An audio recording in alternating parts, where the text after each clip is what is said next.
Hello everyone, welcome to our today's session. In the previous session, we have already discussed some features of invertebrates. And today we are going to continue the rest of the features. If you wish to watch that video, the link is in the description box. And also, please subscribe to stay updated with my latest videos. Okay, now let's start. So firstly, let's compare the body cavity of each phylum. So when we consider Cnidaria, it possesses a cavity called coelenterain and it acts as the digestive tract. Then the annelids, mollusks, arthropods and echinoderms all possess a coelom. Coelom is a fluid-filled cavity between body wall and the digestive tract. So here you can observe that all phylum possess a body cavity called the coelom. And the next is the segmentation. So when we consider the Cnidaria, it does not have any segmentation. And annelids, that is segmented internally as well as externally.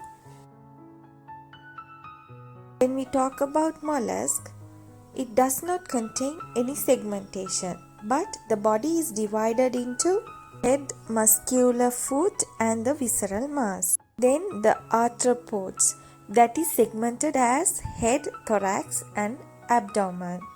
And also there is no any segmentation is seen in Echinodermata. Now let's see how each phylum reproduces. Firstly, we have to know two terms of reproduction. Those are sexual reproduction and asexual reproduction. And when we talk about asexual reproduction, it needs only one parent to produce offspring, and those offspring are genetically identical. And sexual reproduction involves two parents to produce offspring that are genetically unique.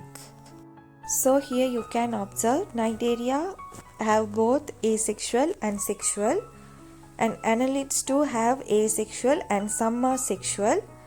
Mollusks, arthropods and echinoderms shows the sexual reproduction. And also you can observe in arthropods and echinoderm the term sexual dimorphism. It means they have separate female and male organism. Even though mollusks show sexual reproduction, most of them are unisexual. Now let's move on to our final part.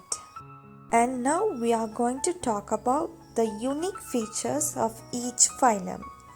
These features makes you to differentiate each and every phylum. So all the cnidarians are predators. Therefore, to attack and paralyze the small organism, it possesses a cell named nematocyst, or we call cnidocytes. Then the annelids. It is the only phylum that is segmented internally as well as externally. When you talk about mollusk, it possesses internal and external shells made up of calcium carbonate. This can be observed in snails. Then the arthropods is the phylum with the highest number of species in the animal kingdom. So it has a chitinous cuticle on the body and it acts as an exoskeleton. And also it possesses organism with joint limbs.